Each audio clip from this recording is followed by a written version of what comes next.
And welcome everybody to This Is Difficult, the perfect recipe of three big old nerds who like to talk about video games and a bunch of words that come out of our mouths, and you got a show and it's like, damn, look at these guys, they're hot and they know shit about gaming.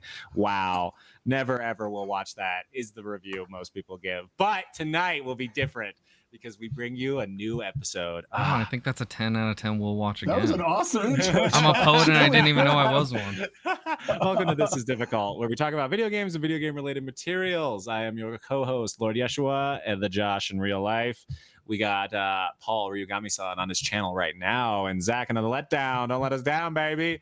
Here to talk about video games and start us off is Paul. What we got? Hey, like what's up? How's everyone? How was everyone's week? I hope you had a good one. It was good. It was a fun one. Yeah, me too. I mean, I had my birthday party this week. My wife threw a surprise party for me. Bunch of people over and had a really good time. One of my homies, Merc Tool, you guys might know him. He's streamed with us a few times. He got me the Zelda art book. I have the Historia, the green one. I already had it. What's that? The red? This is the art book, the art and artifacts. I want that one the most. It's awesome. I have it. My sister got me. It's incredible. I literally just thumbed through the entire thing before we started. I need that one too. So, I need all of them for sure. Cool. This is self-defense implement. What, Dark Horse Comics does that? Yes, Dark Horse. Yeah. Dark Horse is a history of doing really good Zelda stuff. At one point. Yeah. So that was good.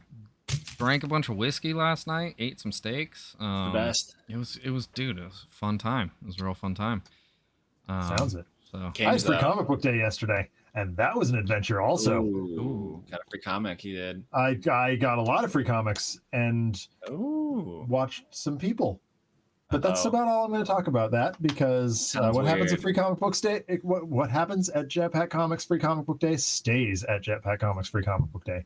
But big shout out to Jetpack Comics. If you're ever in New Hampshire, that is the place to get your nerd stuff. I mean, every day is Free Comics Day if you're... Well, if you're me and you're just working off of store credit, yeah, you're right. I know. Shut up. Yeah. Yeah, that's what I meant. Did you guys play video games this week? I think so. What did I do? Yeah. Where am I? Yes. Where are you, Josh? You're in the middle. I know, I am in the middle. Nice. Good to be here. Feels tight. Josh, what'd you play? Did you play anything? Yes, let's start it off. Busy week. Lots of work. What did I play? Man, I played all the DLCs. Boy, were they fun.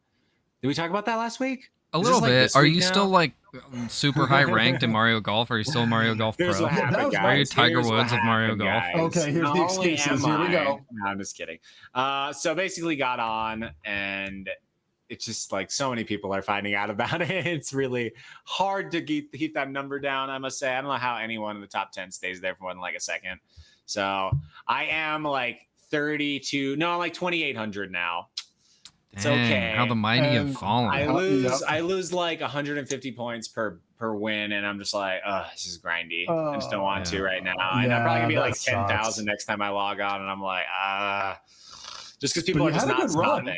I had a great run.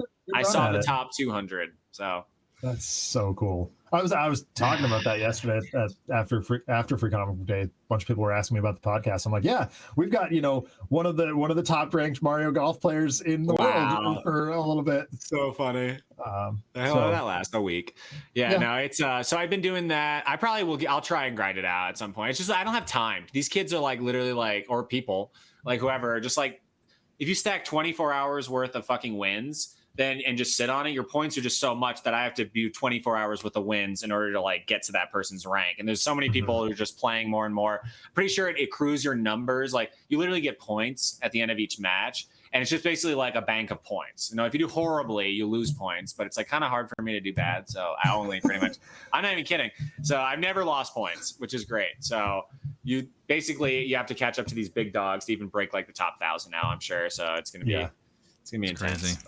I believe in you. I don't know why, but I do. I feel like I could do it. I feel like I could break at least the top 500 again. Yeah. Now it's like the real. That when I break it though, it's going to be like the real deal because there's so many more people playing now. Yeah. But I still like win just as much. It's not getting any more difficult to sift through these noobs. Like I'm not even kidding. Like I'm just like crushing everyone, and I'm like, okay. It's just like playing golf over and over again. Though I'm like, all right. need to take a break. Now I'm playing with Toadette though. Got the new club set. She's killer. She's the best. Meta? She's the meta to beat because she has the most control. She has the best like targeting. Her super shot fucks everyone up because it goes straight instead of a lob, which a lob would you think would be good to getting over trees and shit, but on a straightaway, you're trying to hit everyone's ball out of the way. Basically, your super is like to fuck everyone else up so they get a terrible shot. So like basically, it's kind of annoying. Sometimes you literally wait with other people because they want to get their super off and fuck you up. So I always wait, because I'm not trying to get fucked up. I learned my lesson. And then Toadette's goes in a straight line. So literally you knock everyone's out of the way from here to the fucking end. So you don't even have to wait. So you can just like fucking blast the competition out of the way, get the shot in easy, before anyone else can super on you. And then, she's really good. Pokemon Snap, some good DLC for sure. Love that. And then I kind of stopped a little. It's really good DLC actually. This is like some free shit and like thick, juicy levels. Really good shit. Very meaty. I don't even know what else. Did I even play? Like, what day is it, honestly? I did a lot this week. Lots of socializing and going out, and we'll just leave it at that. And it's then Sunday, my dude. I know, it's Sunday, so it's the beginning of a new week. Normally when we do the podcast. I know, normally. But it's also, like, I don't even know what I did. And then I actually played some Animal Crossing. That was fun. Really? You're back in there? Island. No, back but, like, I'm not being compelled to, like, do anything with my town. It's just, like... But you just want to check in and see. Make sure everyone's in line. It's like straighten up, Nipsey, whoever. Yeah, and then that's it. I don't even know. I feel like last week was the gaming week, and this week I kind of been taking a lot of work and hiatus. Sabbatical. Got a fortune cookie here. Zach, what'd you play, man?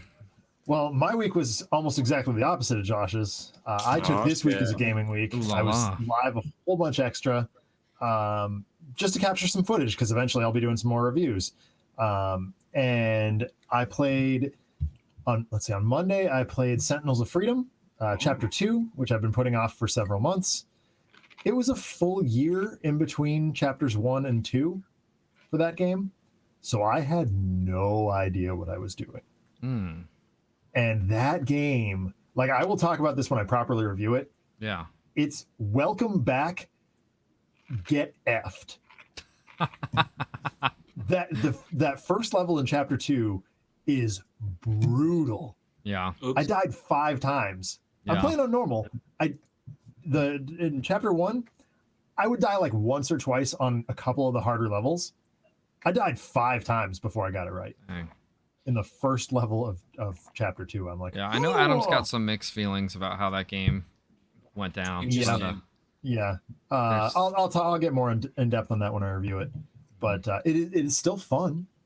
That's good. So there's that, and I think part of that is because I care about the characters. But it's not unfun. I had a good time all 4 hours that I was streaming it.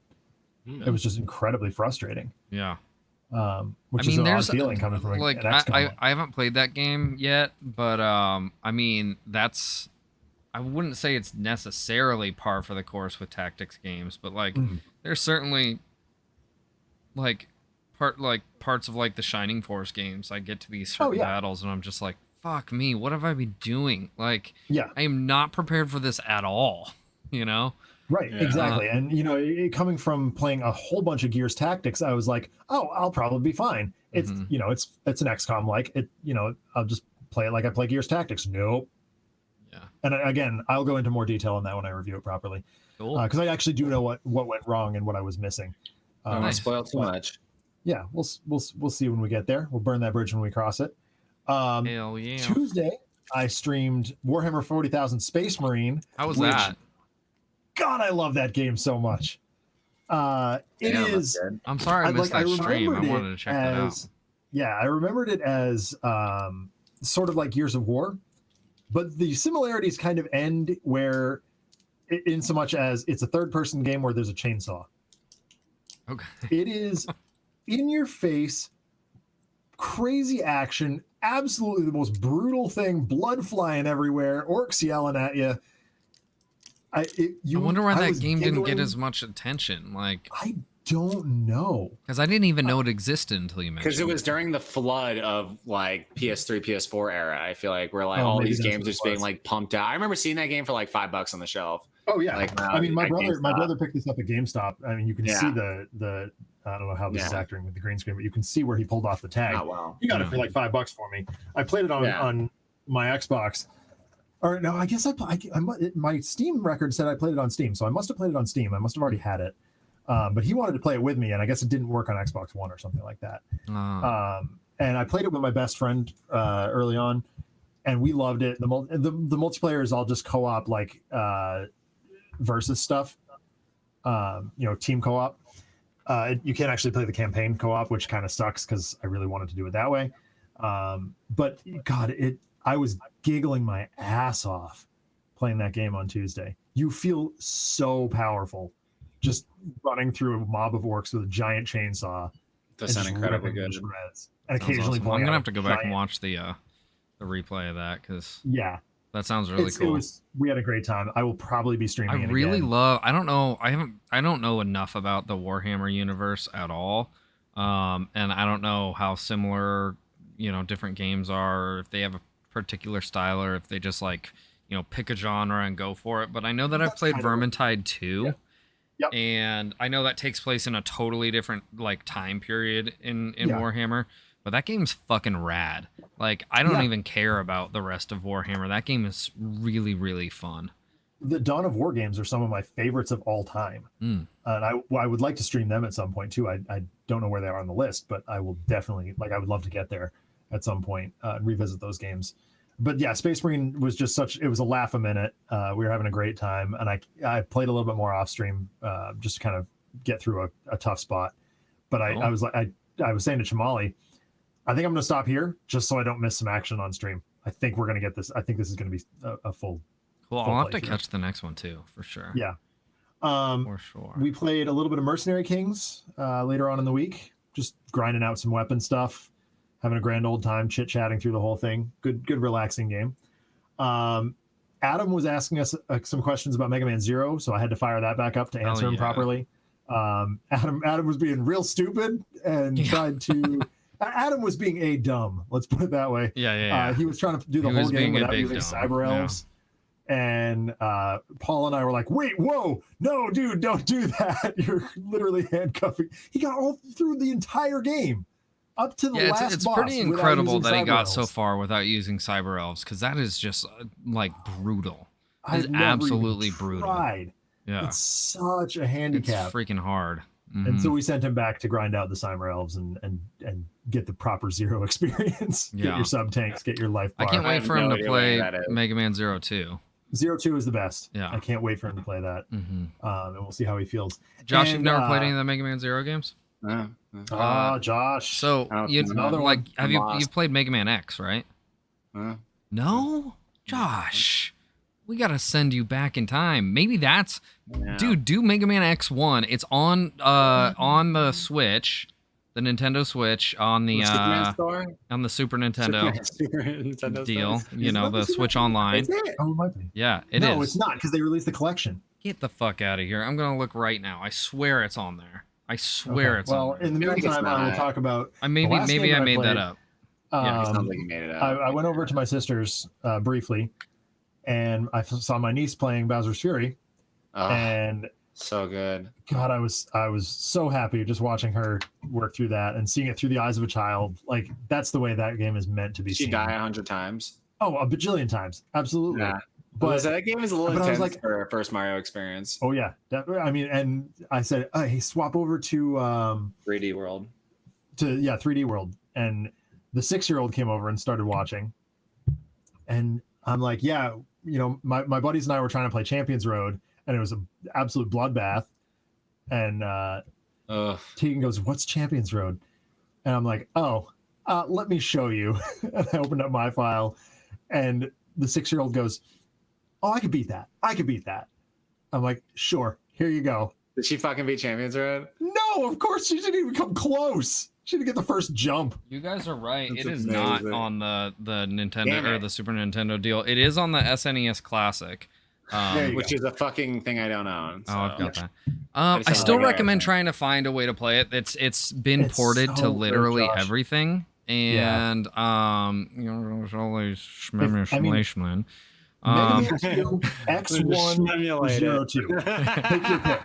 Yeah. And I highly recommend you check that game out. I think you'd absolutely love it. And whichever has the best controls. Who's the tightest? It's X1. Yeah, Mega Man X1. Like, yep. Yeah, just Mega Man X is what it's called. Correct. Check that game out, and maybe you can review it. You can beat it in a night. Like, it's not like a long ass game. It's a difficult game, but I know you love that. Very tough. So very tough. I think you'll enjoy it. But there's a character in that game that is kind of like a supporting role, who gets his own, line of games, which are the Mega Man Zero games. That's what we're talking about with these. And they are my all-time favorite games. Me too. I don't know about Full Stop because I kind of I have to genreify my favorites. I can't pick that's fair. Let me put it this way: if I'm going to just grab a game from my rack that I want to just play in, just and zone out, I grab 02. Yeah, that's that's my go-to zone out game. It's a good one. Yeah. But yes, that long-winded bit of nonsense. That is what I played this week. Fantastic. How about you, Paul? I didn't play a ton, but what I did play was good. I continued to play Skyward Sword, and I love it so far. A week, dude. Yeah, so I just beat what I don't know what it's called, like the temple where you're on a pirate ship and shit. I love that one, actually. It's fucking awesome, and I've loved everything up until this point. So literally, there hasn't been a point in the game that I haven't loved. I'm telling you, it's the beginner's eyes, the first time eyes. Replay value about the game is what's the issue. That might be true. I'm just saying, I'm not seeing all the problems everyone has with the game, other than the controls, which I think are definitely things that you can get over. That's really the only thing I think is the problem, is the controls. And then the other issue, the replayability, is just that's just gamer fatigue, really. Sure. It's just maybe not a game that can be consumed as easily for someone trying to pick it up fast. But so far, I've absolutely loved it, and I think the story is fantastic. Amazing. I think it also cinematically looks really good and feels really good. I think it's just they did such a good job. Really well designed game and a really smart game, and so far I think it's fucking great. But we'll see. Maybe I haven't hit the super grindy repetitive shit. Honestly, if you think it's really good right now, wait. So you beat the ship, so that means you've done the Silent Realm, and you find that to be okay.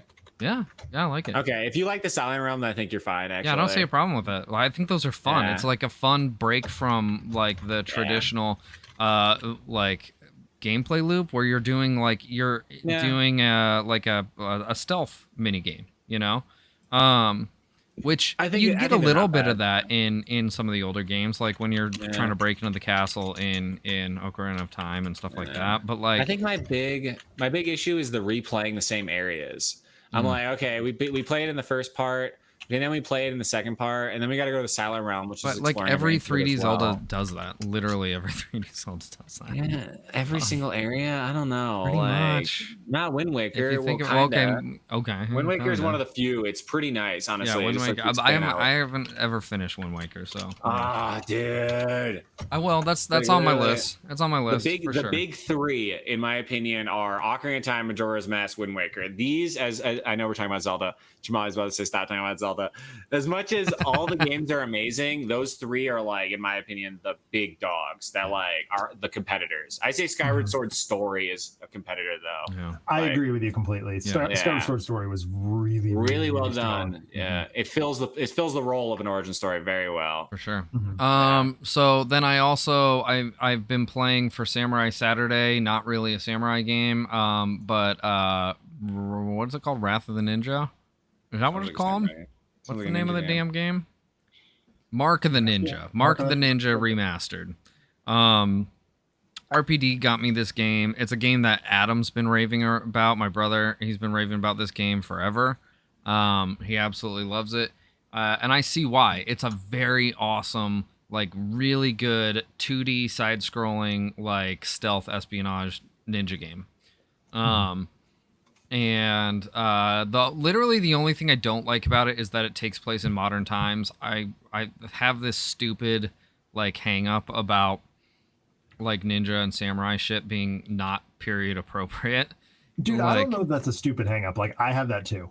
I don't like that. I mean, it's why I don't play the Ninja Gaiden games, really. I mean, it's like someone being a safari guide and they're in the city and there's no reason for them to be a safari guide. It's just the character role is why are they a ninja if they live in a city? Like the only one that made sense was Katana Zero. I was like, because there was a reason they were using samurai. They were using samurai for a reason. So it was like, but like to just be a samurai for no reason. It's like, why? There's so many guns and better things. Like you don't. Why would being a samurai be an option? And like, I mean, that wouldn't even be the a other thought. one that like you can kind of suspend is the existence of Samurai and Ninja Turtles, because it's so far fetched. Yeah. Well, that just goes to like the. Well, they go back in time, don't they? Are we talking? But there's also like there are weird plots with modern samurai things. Wait, is Splinter like? I thought you were talking about Ninja Turtles 3. Didn't Splinter like watch TV to get his knowledge? What's the in the new canon? He just watched Kurosawa movies. Don't worry about it. I don't fucking remember. I can't remember how they did it. The reincarnation of Oroku Saki. I can't remember how they did it in the OG. This is convoluted. Hamato Yoshi, sorry. Yoshi. Okay, now I want to play Mega Man, but I don't have a way to play it at this very moment without. We'll figure it out. We'll figure that. We got you, buddy. We'll get it figured out for you. Giant Mega Man fan. Like, come on, I'll hook you up. I'll figure it out. Yeah, give it to me. But that game though is really, really good. It's really, really good. It's really fun. It's very challenging. The art is fantastic. It's kind of like a mix between like Samurai Jack and I had another one that I compared it to. Love Samurai Jack. But it's kind of Samurai Jack-esque, but obviously, and what was the other one? I don't know. It doesn't matter. It's really good. It's good art. I really like it. It's like, wait, is this Mega Man X fucking collection worth getting on the Switch? Yes. If I'm really going to be into it. It's like $20. So. For $20, I get how many games? Like a jillion? 4? I think it's are all of them good? No, the collection, because it's split into two, isn't it? Yeah. Because there's 8 Mega Man X games, and I believe it's split into 2. It's gonna suck. Huh? So playing all of them is probably not worth it. 1, 2, and 3 were on Super Nintendo. Yeah. Is that just the first bundle pack? It's fine. Okay. Mm-hmm. I'm curious though. Oh. My interest is peaked. Yeah, they're good. They're really great games. I think you'll like them. Good. But yeah, so that's pretty much all I played. I did get a so I got a DCOM or an ACOM, I think is what these things are called. It's literally just a device that lets me connect my Digimon to my computer. Paul, and we have the therapist coming. He's on his way. We love you here. This is an intervention. Anyway, and there's like this whole game that I can like addiction for you. And it's like your you guys, I can quit anytime. Really, I can quit at any time. I don't have to play with Digimon. I don't have to play. You open up your jacket, and there's like 20. I don't know where I just got there. Beat him real quick, hurry. You have to beat him as they're pulling you away. Oh, there's literally 5 on my desk right now. Stop! You have a problem, sir. Who cares? Anyway, so I mean, how many Pokemon do you have? Like, who cares, right? Yeah, come on. Get out of here. But you don't really raise them. That's the thing. That's the thing. That's the difference. And that's what I like about Digimon is like you feel more attached to them because like I do like that they did add that feature in the newer Pokemon since like Y and X and stuff where you can like raise them, feed them. Kind of, yeah. It just doesn't feel the same though. It's not the same. And that like you can get like your EV and IV training stuff done that way. And they did it good in Sword and Shield. I think they made IV and EVs like really like easy and making Pokemon more enjoyable. But yeah, but it's totally different. Type their stats in now. But that's I think that's all I played. I'm trying to think if I played anything else. I did I picked up my Game Boy a few times and putzed around, but I didn't really play anything on there. So that's a bit about it. I didn't even hop into Pokemon Unite this week. Wow, he's there. Or maybe once, but I didn't. I was kind of busy all week. I still do like that game though. Pretty much it for me. That's pretty much it. So you guys want to jump into a game review? Ooh, I can do a game review. I got one. A game review. Zach's got a game review. Let me switch us over to our Zach review screen. Twink, twink. Boom, we're there. Zach, take it away. All right. Well, continuing with the theme that I've been working on, because this is just kind of what I do, I guess, at this point. It's Batman Arkham City. It's the best one.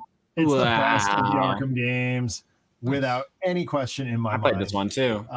It is from Rocksteady Studios, circa October 8th, 2011.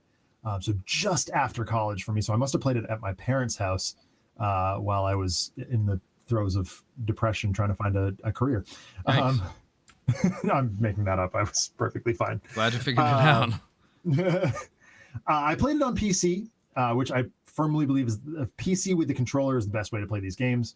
But it was available on PlayStation 3 and 4, Xbox 360 and Xbox One, and Wii U, and Mac.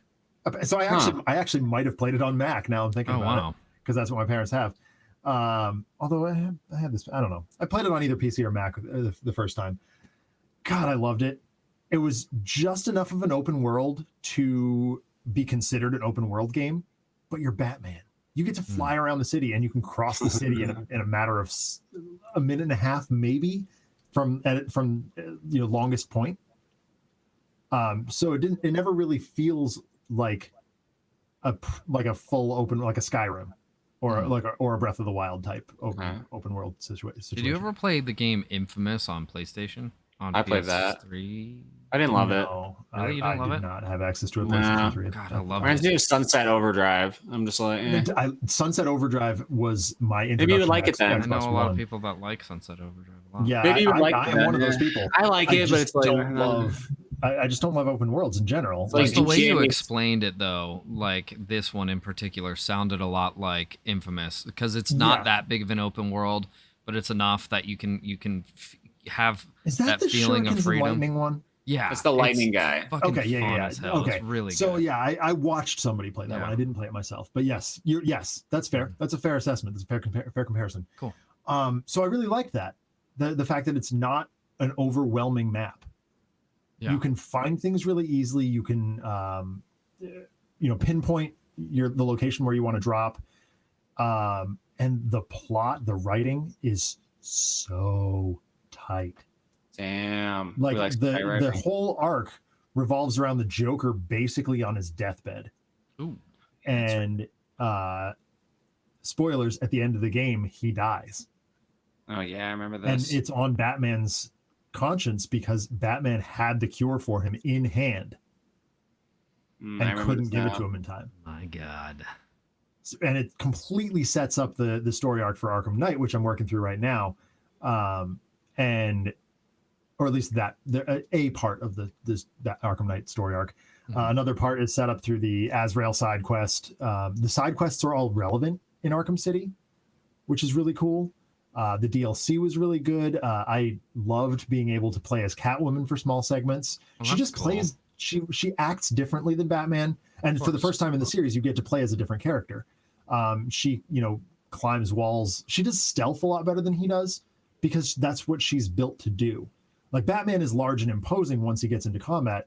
Catwoman's combat is way more fluid. Like if given the option in a combat, which you are sometimes, I would choose her because like she may not hit as hard, but she is much more dodgy. She gets hit less. Her thief vision is definitely not as useful as Batman's detective vision. It doesn't identify threats quite as readily, but her abilities are just more fluid. So the introduction of additional characters, you can also play as Nightwing in small segments and Robin. That's nice. I might have to check this game out. Knows that and that's all DLC, I should mention. So it's all in like the one-off challenge missions, not the main story. You can play as Catwoman and Batman in the main story, but the other characters are just inside missions. But that was the first time they tried that in the franchise, and boy did it work. Like it kept me going with that game long after I had completed it to 100%. Nice. Just the ability to try out, okay, Nightwing's got a much smaller arsenal than Batman, but he's faster and his attacks are more specific to him. Like he's got the taser baton, the eskrima sticks, and you can knock people out with them, but before taking them out completely. He's still got the batarangs because he's still a Bat family character. But if you're playing as Catwoman, obviously she doesn't have shurikens because that's not what she does. So everything really feels like the character. The voice acting is again absolutely top notch. They got Kevin Conroy and Mark Hamill. Kevin Conroy. Unfortunately, they did not get Arlene Sorkin back for Harley. They had Tara Strong, so you do get slight Twilight Sparkle vibes from Harley in this one, and she does play a fairly significant role. Obviously, with Joker incapacitated, Harley is kind of inconsolable. Right. So that's a thing. There's a really, really slick Mr. Freeze fight where you have to stealth take down the Mr. Freeze suit, but you can't damage him the same way twice. So like you have to do an aerial takedown, you have to do a corner takedown, you have to do a takedown through a wall, you have to do a great takedown, and you have to use every single ability in your arsenal to damage him. And if you're playing on harder difficulties, you actually do have to do every single one. Martin in the chat says that's the best fight in the whole series. I was about to say exactly the same thing. I do firmly believe it is the best boss fight in the entire franchise. The finale is a Joker fight, but it's Clayface.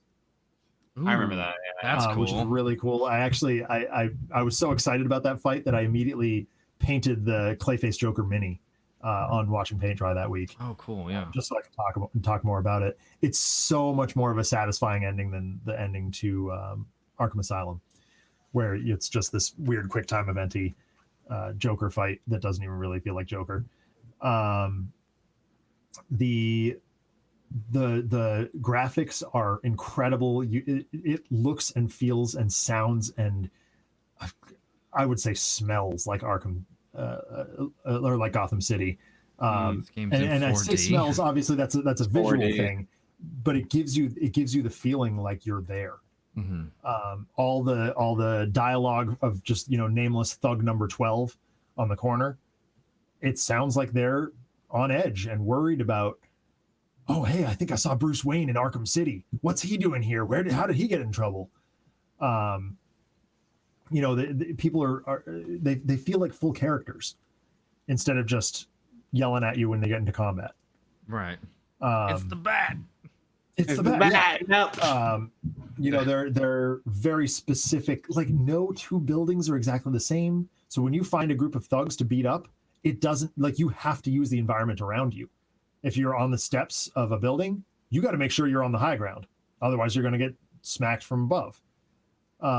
If you're, on a bridge, don't fall off because then the combat's going to reset on you, or they're going to have time to recuperate. The AI is so much better in this game. The boss fights are so much tighter. The narrative is fantastic. The game's a little bit longer than Arkham Asylum, which is a very good thing. Took a little bit longer, took a little more thought. They use every single tool that you could possibly imagine that the bat might have, other than maybe like the bat shark repellent. Thanks, Josh. And yeah, so there's nothing. I'm slow. I got that reference. You're very slow. You go. I was slow on the uptake. My brain was somewhere else. I got it. That's all right. Hand me the shark repellent bat spray. I can't remember from the movie. Yeah. Yeah. I can't remember if it was City or Night though, where there is a scene where you just can't dispose of a bomb. Oh my god, dude! Has Adam told you his story about that? No. When we met Adam West, he slipped him a piece of paper to ask him to say that shit, and he went into full character and holding this invisible bomb above his head, and did that line from that movie. It was great. He's like, sometimes you just can't dispose of a bomb. God, that guy was strange. He's so cool. I have a great story from when I met him too, but that's. We all met Adam West. That's neat. Oh yeah, he gave me the nickname the Zacharuni. Oh wow. That is why my friends call me Zacharuni. I don't particularly like that nickname, but Adam West gave it to me. So hey, when Adam West gives you a nickname, it becomes your nickname. You keep it. There you go. Keep it, whether you like it or not. Exactly. So things I didn't like. There were a couple of frustrating segments that just I felt a little bit lost every now and again, but they're so trivial compared to what I really did like. The combat is fluid. I mean, the abilities are strong. the character swapping. This game is phenomenal. It's so far and above its predecessor and its successor. I mean, it's better than Origins as well by a fair margin. So yeah, the gameplay is incredibly fun, and it's hard to replicate that. I mean, they've tried. The art, like I said, the graphics are phenomenal. It feels like Batman. You can swap costumes. I spent a little while in the Sinestro Corps Batman costume. It's yellow. That's dope. Because I love the character Sinestro. I think he's really cool. I've always been a big Green Lantern fan. So just that little nod to the rest of the DC universe really sat well with me. The music, again, they used the Danny Elfman score, so I had to mute it. It sucks dick. Yeah, the DMCA stuff. So we're just gonna give it a 10 on the music. The music is just top notch. It's the best. It's literally the best of the Batman music. It's so good you can't play it live. Yep, literally. Yep, exactly. Sound design, again, I love the voices, like the variety of the sounds, the environmental effects. Everything just sounds as it should. And that's been consistent through the entire Arkham franchise so far. Was it difficult? Nah. I mean, it was challenging. But again, this is my second time playing through it. I kind of knew what to expect. The last time I played through it, I did it to 100%. So I did all the Riddler challenges and all that garbage. And so, I knew what to expect. I kind of got through it, in adequate time. Died a few times. I guess that's to be expected. I'm not a professional. So yeah, it wasn't super difficult. Would I play a sequel? I am playing a sequel. Join me on, not this Thursday because we're playing Gears, but the next Thursday, and I will play some more of that. It's great. Loving it. Will I play another sequel after that? Hell yeah. Give me all the Batman Arkham stuff. I'm excited about is it an Arkham game or is it not, a side but series? It uses the same design space. Design philosophy kind of thing. Yeah. There is another. I've heard rumors that there is another sequel in the works. Okay. And so I will be playing Gotham Knights. I will be playing any sequel that they do for the Arkham franchise. Give me more. Gotham Knights looks cool. It looks really cool. I think we've been talking about doing a This Is Difficult versus for it, and I think we should. I got dibs on Nightwing. That's all I care about. Yeah. I'm gonna go Red Hood, I think. Oh, good call. Overall rating, it's a 9.7. I mean, it's the best of the franchise so far. It's infinitely replayable. It's long enough that you kind of forget some of the plot blows. Oh. There we go. And so you can just play it over and over again. And there's so much content that I didn't do this time. All the Riddler stuff. I did all the story DLC and side missions. Anything that's going to feed into Arkham Knight, especially so they like the Azrael quest, especially I knew was part of the sequel. And so yeah, it all holds up. It all is incredibly fun. I would go back and play that again tomorrow if I had the time, if I had an amount of time. So yeah, 9.7. 9.7. Very, very high rating. Is it worth buying at the current full price? It's always on sale. It's like a $2 game. It's so cheap. You can get the whole Arkham all set of them are like $1. $20. Yeah, exactly. Yeah. If that. Yeah. It is totally worth having in your library. And again, it's because, like Mega Man, it's one of those I can just sit down and just beat some bad guys' faces in and feel better about my day. This is a game I used to own, but while I had the PS3, and I was like, sold everything. I had this in the first one. I did like this one better. I will say the gameplay was a lot more like tight and amazing, but they had their chance to sort of. I'm trying to remember the ending though. I'm confusing the endings of both games now. Okay, what's the one where he? Go ahead. What's the one where he basically like makes you crack his own head, and he like makes you like Batman's like holding him, and he like kills himself in your arms? You know what I'm talking about? Am I even thinking of the same game? Yeah, you are. You're forgetting some of the details. Yeah, but Joker was poisoned. And that is this game. That is City. Yeah, okay, that's this one. Okay, I thought so, and I was like, what happens in the first one then? Joker injects himself with venom. Basically, it's Titan, but It's basically the chemical that powers Bane. And, but with Joker gas in it as well. It's a whole. That's right. He just like combines himself with different fucking villains. Yeah, he's basically tries to make him the villain, and it goes badly for him. Yeah. And then the tanks float away in the sea, and you see Bane's hand come up and grab them out of the water. Oh yeah. It's the whole thing. But yeah, this one it's Joker's death story. But then in Arkham Knight, join me for that. Spoil it. Well, Joker becomes part of Batman's psyche. And because Batman is beating himself up because Joker died. That's really cool that they do such like really good story continuity between these games. Well, and I mean, it speaks volumes to the writers. They were able to get Mark Hamill. Mark Hamill didn't want to do another game, but when they told him how Joker was being handled in Arkham Knight, he was like, "Oh no, okay, I'm in. Let's go. Let's do this." Yeah. So and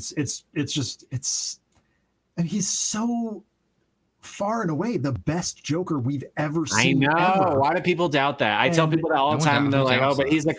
A lot of people I talk to are like, "Oh, but he's just like Ledger," and I'm like, "No, it's because he's a cartoon." And I'm like, "But it doesn't matter. He's so much better." I'm telling you, close your eyes and then listen to both. Heath Ledger isn't the Joker. Heath Ledger is Heath Ledger as the Joker. And it's incredible, but it's a different character. You know, if you close your eyes and just listen, just the same as. Cesar Romero, thank you. There we go. Is a completely different character than Jack Nicholson and then Heath Ledger, than Mark Hamill. They're all different characters. And Mark Hamill is just the most, I guess, universal. Like Josh, you're right. You close your eyes, you hear that voice, you're like, no, that's the Joker. That's the Joker. Kevin Conroy as Kevin Conroy. Right. He is Batman, and you can come close. The guy who did it in Origins is fantastic as a younger Batman. But yeah, as the Batman that we know, I'm just kidding. No, but like, night. Right. But I mean, Kevin Conroy is Batman. Any final things you want to wrap up the review? All I want to say to conclude is we're pushing up on the ending of Arkham Knight, and I want to know who it is. I don't get that. A week from Thursday. Okay, we'll do that. Perfect. Thanks, man. Let's switch back real quick to the main deal. Sweet. This is difficult, where none of the games that we review are below 9. Well, but I mean, part of that is joking, we play what we want to play. Yeah, for sure. And I'm not gonna. I can name a game right now that is below a 9. It's this game. It's Solar Striker. It's like a 4. But I play it all the time because it's so mindless. I mean, I play Mario Golf, and it's literally like a 6. Yeah. Didn't you give it like an 8.7 or something? No, I think like a 9.3. I think I gave it when I get to give it a 7 reviewing with the ranked. Okay, yeah. When I get to reviewing Arkham Knight, I do have actually some pretty serious beef with it. Mostly regarding the map. But we'll talk about that when we get there. Awesome. You kind of sold me on that game. I haven't played any of the Arkham games, but that one sounds really good. So it is. It's tremendous. I'm kind of vibing with it right now. We have a topic. We do. Do you want to lead us into a topic? Apparently, this was your topic, Zach. Apparently, it was my idea, and our producer wrote it down, and must be true. I don't remember what I was talking about, which happens from time to time. Like I have I guess a recurring bit on the show where I say maybe we should make that a topic, and then I keep right on going with whatever I'm saying. Yeah. And then by the time we get to that topic, I'm like, what were we talking about? I don't know. I think I actually kind of remember this conversation. Okay, but still lead us into it. Let's see if we. Okay. Well, what I remember is what the fuck is the topic? Say it. I'm getting there, Josh. Hold on. Just say it. We were talking about something that made me think: how are we preserving games of the past? Okay. For generations moving forward. That's not how I remember it. But I also could be I also could be construing this with something else. But that's okay. I think maybe we were having a conversation about like remakes versus remasters, which is a topic we've already covered. I know. We have, yeah. But it maybe was a riff on that, on like. Plus, that's another topic, real quick. Sorry. Yeah, I don't know, but so that's kind of what was hitting my head. But you could be right. I think there's a lot of different ways you could go with this topic, right? Preserving the past. Well, I think about playing games this past week with my nieces. Yeah. And, you know, they've never seen some of the classics. They've never seen Mega Man. They've never seen Mario, or like the original Mario. Right. They've never seen the original Zelda. But these are their classics. That's what's crazy. They like, remember Bowser's Fury is what they're gonna say. My first Mario game, like, damn, that shit was amazing. And then Mario's like in 4D at this point. Like, so what makes AR Mario? Yeah, Mario's like right there. So hey, what Mario makes a game become a classic? We were fretting a few months ago when we realized that, oh God, like Fortnite is the formative game now. Mm-hmm. Yeah. What makes a game? Yeah. I think what's happening, that we want to then preserve for the future. What's happening is a lot of games are being weeded out because of like popularity doesn't make a good game. I stand by this. Correct. Absolutely correct. Being a popular game does not make it a good game. And Fortnite is the example for this game. It is trash. Fuck you if you like this game. you heard it here, folks. Fortnite is garbage. It is a bad game. It is just like a bad game, like, and it is a free game, so like it's fine that it's not that great. If it's fun and you like it, play it. You know, they're not even making you pay for this game. It's fine. But to say that it is one of the best games of our generation is like vomit inducing. It's neglecting all the other games that exist and in our formative years created gaming. And I think this is something us, as I hate to say, like fathers and grandfathers of the first generations of people that accepted gaming into mainstream media, and you know, like where there's a gaming console in everyone's household. We're that second probably generation. Like, you know, they were the NESers and stuff, and like arcaders and stuff. We're pretty much like it's accepted, like the N64, the Super Nintendo, all that. That's like our first consoles, and especially the Game Boy and shit, and like. That's just not something kids have now. It's on their phone. It's everywhere. There's no like game that resonates with people as much anymore. And maybe Zelda does. Maybe people play Breath and we can be like, sure, if they love this and they think it's the best game ever, that's great. It gives them their first Zelda experience. But I think we have to come to terms as old people that there is an entire chunk of gaming history that is just that. It's like, it's going to be history. Like it is, they're going to look back and be like, wow, look at what Mario was. But they're no longer going to feel that essence and be like, yo, when a new Mario game comes out, I like feel its connection to all the other games, like when Bowser's Fury. And when a new Zelda game comes out, I know the story, it connects and I feel it. And when they mess up and do right, I can like feel it throughout all the games resonating. I'm like, oh, they did that. It's such a good shout out, whatever. That's like, that's fan service. And that's great that they still do that kind of. But yeah, the newer generation is going to be missing out on a lot, I think. Like a lot of these games are not going to be preservable. Like there's going to be so many obscure games you can't remake them all. At least in like that's a really great point, Josh. Like one of the favorite, like my favorite games. I'm wearing one of the shirts. I'm wearing a Destiny shirt, right? Like Destiny isn't a preservable game. It is going to die. It's like in fact I've kind of stopped. I've stopped playing it because the game has become like a FOMO experience, right? Like if you don't keep up and continue playing each season, you're gonna miss out on story. You're gonna miss out on stuff, and then it's gonna be gone forever later on. You know, I hate that. I hate it too. It's a very broken way of gaming, and a lot of games, not every game obviously, but there are a lot of games that are doing that. This isn't really the direction I thought this conversation would go, but I think it's an interesting thread here. So I think everyone, just to touch real quick on like what I was saying though earlier, like and to like just kind of recoup it, like everyone has their like bloodline game. Like for me, like I don't know how to explain. Like you have a game like Zach was saying that when you just want to grab something off the shelf and not even think about it, like what's the first game that comes to mind? Like for me, it's like the Donkey Kong Countries. Like I immediately love those games so much I cannot express. Almost more than I love Zelda and Mario, just because like it's up there, but like it's different because these are games I can consume. I have memorized. I have all these memories of my first gaming experience. My first game I ever played was Donkey Kong Country 1. Like literally, it's just so crazy that can be, but it's different for everyone. So you know what I mean? Like, so people are going to grow up and be like, Breath of the Wild this is your first game, an empty plastic bottle. Oh, I thought that plastic bottle was Blink you were like showing it off. hydrate. Oh, okay. Oops. Oh, I got one drop left. This is why we don't do rewards. But people are gonna like. So we experimented heavily in the early days where we were able to fine tune. Like I played a ton of games, but like I was able to tune in. I love Zelda. I love Donkey Kong. These are games that I'm sure of myself about. But like, there's so many games now, and yeah, so many are bad. Like a lot of kids really are just gonna miss out. It's gonna suck. But yeah. I don't know. It doesn't stop at just games like Destiny that have that FOMO experience. Look at Assassin's Creed. Oh yeah, dude. That game is not the same anymore. Yeah, you're right. And yes, there are games that are coming out in that franchise, but it is not the same experience. Not the same experience. It's nowhere near it. Yeah. And even like, I loved Black Flag.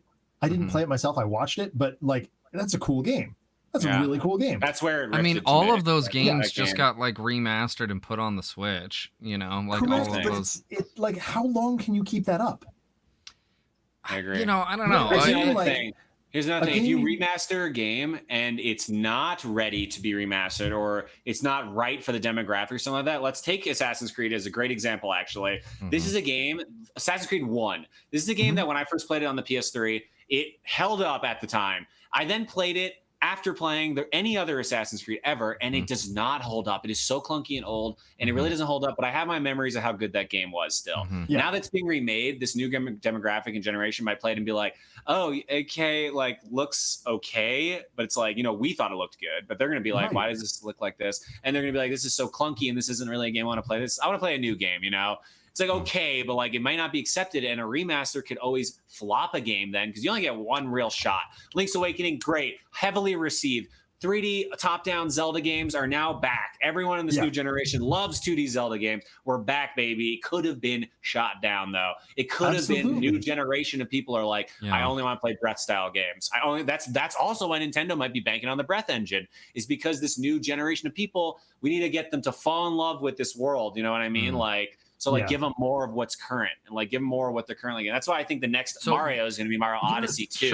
Sure, fine. What does this have to do with preserving the past? We need to get back on that track. The question is how you do it is the thing, because like you can flop with a remaster is what I'm saying. So like, and it's not always remastering a game. Timing is a thing. Like, is the game really worth it? Is it like something that should remain in history and be like, yo, remember Illusion of Gaia? No one. Okay, well, that's a great Super Nintendo game. It will never be remade.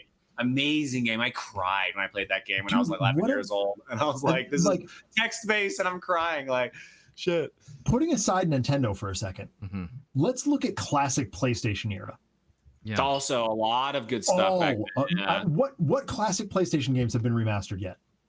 One Has Twisted Metal been remastered? Nope. I can't believe that. Has Red Faction been remastered? Has Tomb Raider been remastered? Tomb Raider has, and so has Spyro the Dragon, which was a big one. But there's a big theme. So has there's a big theme of redoing all of the instead of like, so you get a remaster of Spyro, sure, but now you're getting a new Spyro. We're making Spyro new. Let's pause this too. Yeah, so like, hang on, is a remaster or remake even preserving the past, or is it a new product? Yeah, it's a new. I personally think it's a new product. Yeah. So let's talk about preservation then. Let's talk about so the first thing that comes to my mind when someone talks about preserving the past, there's two things, right? Yeah. Emulation, which is a whole can of worms. I think there's three actually. I'll explain mine. You go first. Yeah. And then number two would be like your private collection of physical media that you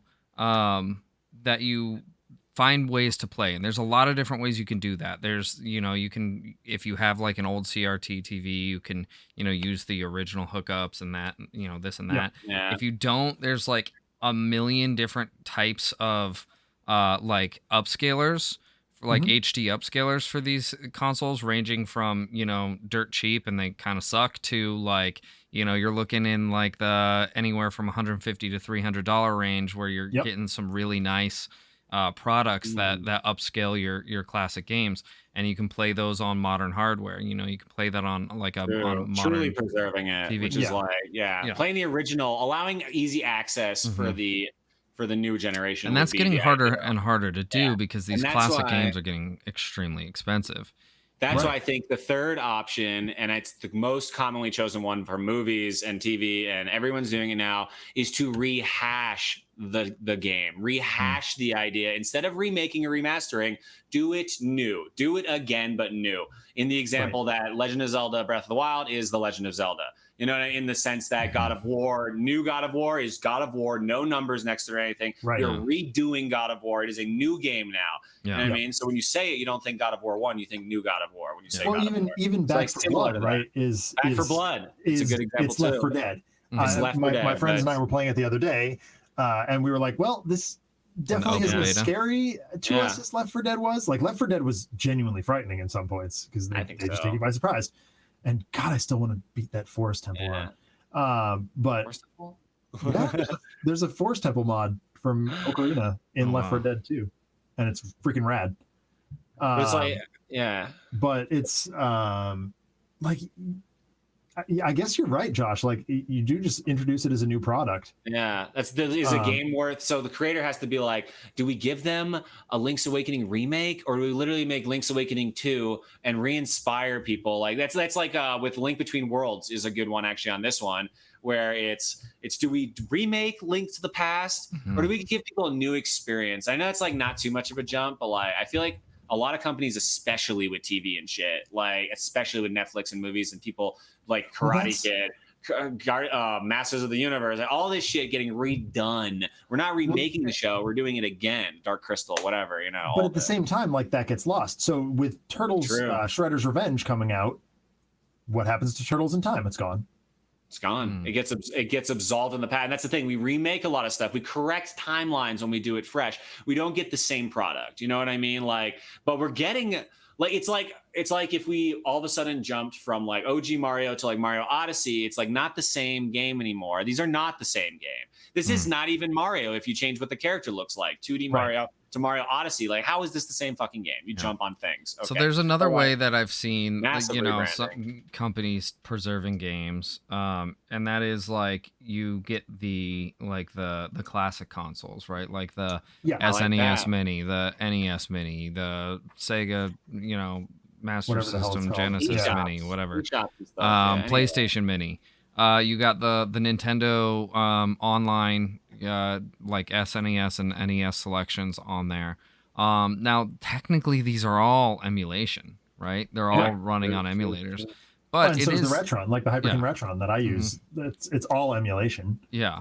And I don't know. I think it's a sticky subject, like when it comes to like what we're provided with these things, like with the stuff on the Nintendo Online, we're limited to the ones they want to give us, feel like giving us. And same thing with like the mini consoles. The more sought after ones, they're not going to give you. They never give.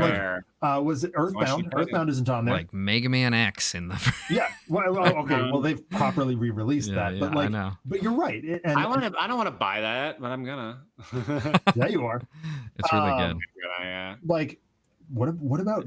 I mean, there are whole. I think there's a reason, actually. I think think about it like this, though. If you drop 50 games that no one has heard of, and you give them to everyone for free, you sure it seems like a cop out. We're like, these games are easy, but you're allowing a lot of people to re-experience, like we just said, games that no one had fucking heard of. Like I'm playing this like Bibble Bobble, whatever, that's like in Japanese. I'm like, what?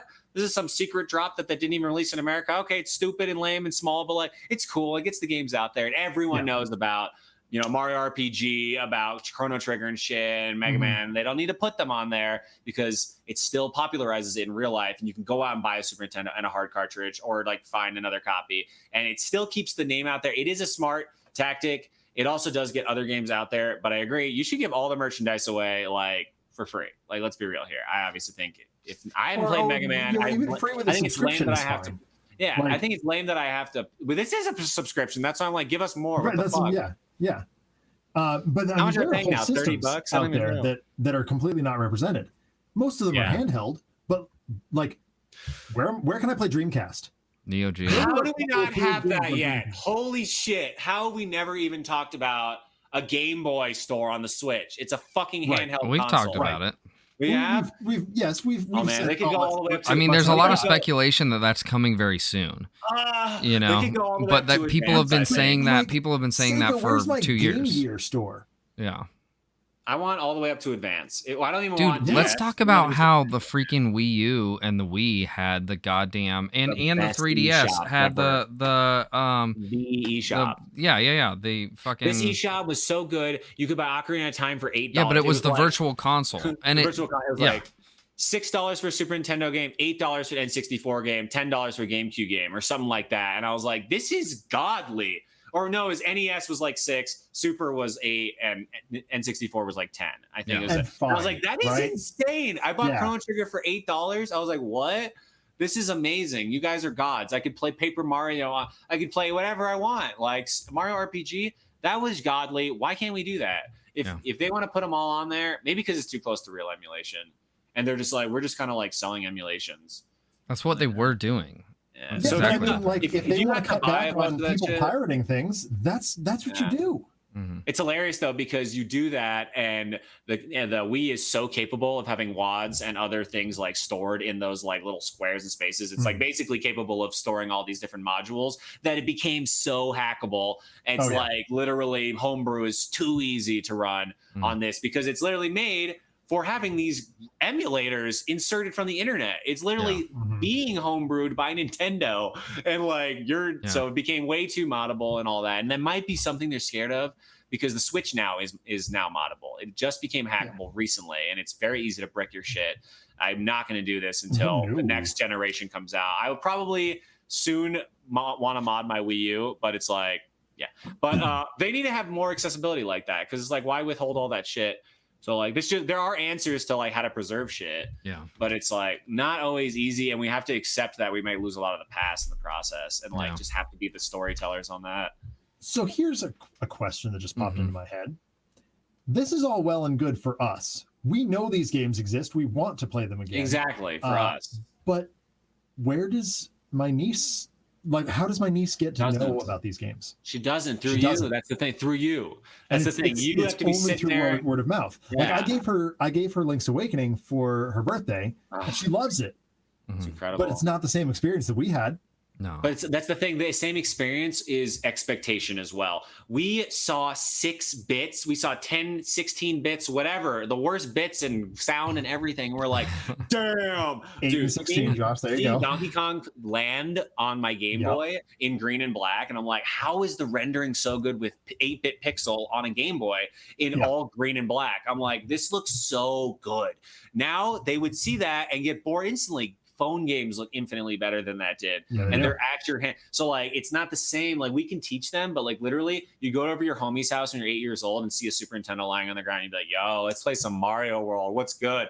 Like, it's not a thing anymore. You have to have the older generation teach it to you, or be tech savvy and know how to mod and emulate and shit like that. Or just be like an old school collector, which is a thing in the younger generation. I'm sure there's like, I want to play. Well, it's like us collecting vinyls, right? It is. I'm sure there's like younger kids that are like, yo, all I want to do, that's dope. All I want to do is collect all the Super Nintendo games. Like, I know that's a thing. It's like all over Instagram and shit, like people showing off their gaming collections and whatnot. But it definitely stems from our generation, like right here, and then the people right behind us on the NES and the arcades. And like, like that documentary. It was like on a limited series on Netflix where it was talking about all the creators and shit like that. Remember? Yeah.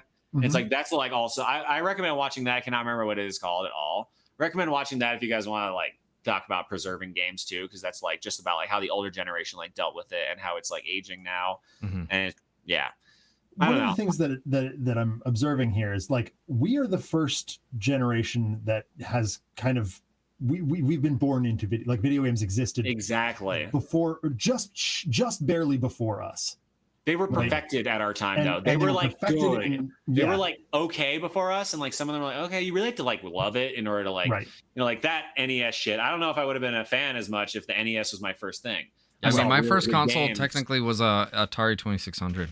Yeah, I still have mine. It's right behind the corner. Maybe I would have. I don't know. Games are just fun, you know. I think we're in this weird position where we have a platform like this podcast to talk about and promote these games that we grew up with. Like we're in a weird position where we have to be the harbingers is not the right word, is it? The arbiters. I think it is. We are the ambassadors of technology, and it's just. I don't know if we do. I mean, like it's a heavy duty, like responsibility. It a burden? Is it? It's a burden. No, it's not a burden, but it's a heavy duty responsibility. I know for me, I want to like be able to like play these games with my kids or next generation or whatever. Sure. Eventually, and be like, this is. But like it's old people-y. Like it's literally like your grandma handing you a fucking book and being like, I really loved this when I was your age. And like you're people like, still read books, Josh. Okay, librarian.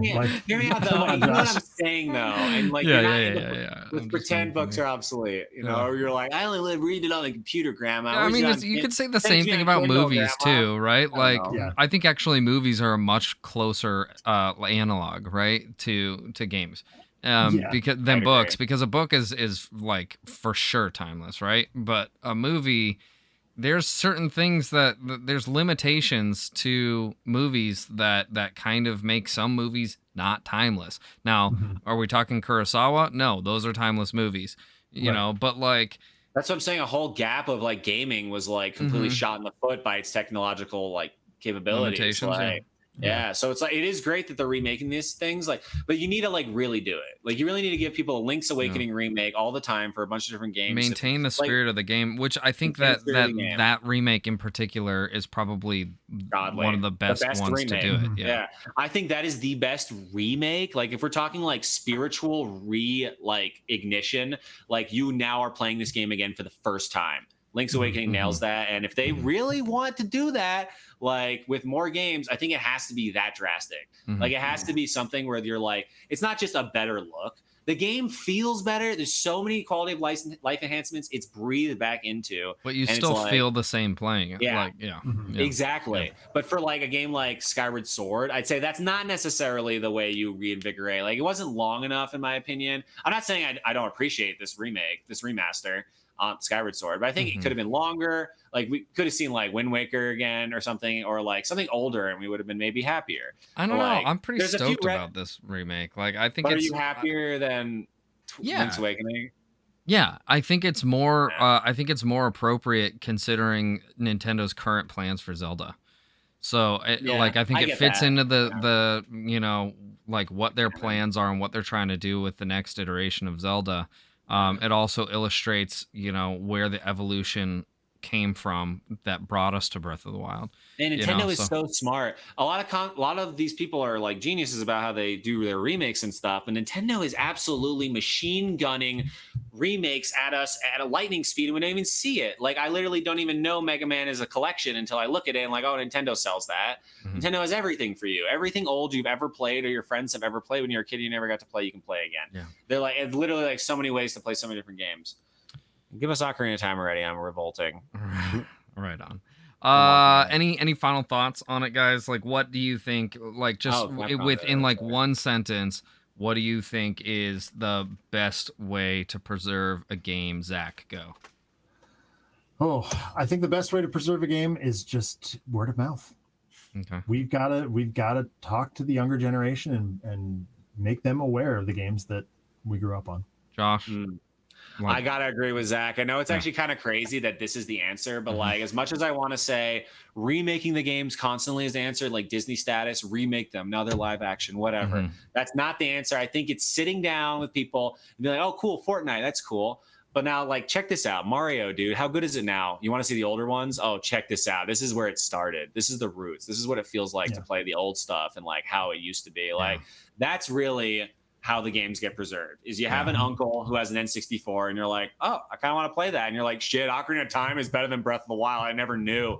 Fuck. And all of a sudden it's reignited for another generation. It's just, it is going to be like grains of salt falling through the grate. You know what I mean? Like the Plinko machine, you get less and less and less and less as time goes on. And it's sad, but we gotta tell the stories around the campfire. I agree. Maybe we need like a national gaming library or something like that. Like you know, how cool would that be? But, a gaming library. You heard it here first, folks. Yeah. I think there actually is people trying to make that. I think there legitimately is people trying to make that happen. Donations. But anyway, let's wrap it up, guys. This has been a real fun time. I enjoyed what we talked about. If you guys are watching this live, you are watching it on my my Twitch channel, which I stream on Tuesdays and Wednesdays. I usually do like my whatever serial game I'm playing, right? So like right now I'm doing Skyward Sword, Count Chocula. No, I'm going through Skyward Sword right now. That's the one I always play on Tuesdays and Wednesdays until that game is finished. Then I'll move on to another game. On Saturdays, I play samurai games always because it's Samurai Saturday. And then we're back here with the podcast on Sunday nights. This week, is my birthday, so I took off work. I'm going to do a special stream on Tuesday. Yeah, I'm doing a special stream on Tuesday. I'm going to go as long as I can most of the day. You know, people may be stopping in, hanging out. My brother is coming, like, physically to hang out here. Colin might come in virtually and also potentially physically. He's out where you are now. But awesome. we'll see what happens with that. Josh and Zach mentioned potentially trying to stop by, but yeah, you know, work obviously interferes. We're gonna try and figure that out. Depends on our schedules. Anyway, it'll be a fun time. I just want it to be like a fun video game hang, like you did, like when you're hanging out in your buddy's basement on the couch drinking Jones soda, you know. Yeah, Jones soda. You know, playing some video games, Ninja Turtles and stuff. So anyway, if you're watching this on YouTube, please like and comment, but most of all, sharing is what's important to us. And sharing is caring. And that's all I got. Yell at me on Twitter if you want to. Josh, where can we find you? Lord Yeshua and Lord Yeshua TTV and all my bullshit. You know, maybe he'll stream one of these days. Who knows? I realize it's been like 3 weeks now. Okay, here's the thing. Just we'll talk about it after. I'm probably gonna buy it like as soon as this is done. I think you're gonna. You gotta set me on it right away, so I need to know what to do. All right. Yeah, maybe I'll stream some Mega Man. Who knows? Maybe I'll just beat it all one night and never stream. Do it. Hell yeah. But yeah, see me playing some bullshit. I literally haven't streamed since my birthday, so almost a month now. Oof. But yeah, let's get in there. Oh, no, Star Fox was a week later, but you know, 3 weeks. I'm gonna make Adam do Star Fox tomorrow. I think in the spirit of our old school bullshit, I should be the retro reviewer then, and only like review retro games, or that's fine. Do that maybe like Nintendo games too, because now I realize I also want to review like Breath 2 and stuff when it comes out. Which all those games should be like group reviews, I think, on the big ones. Sure. The big hitters. But anyway, that's me. I do that stuff. Watch me pet my dog. Zach, how about you, man?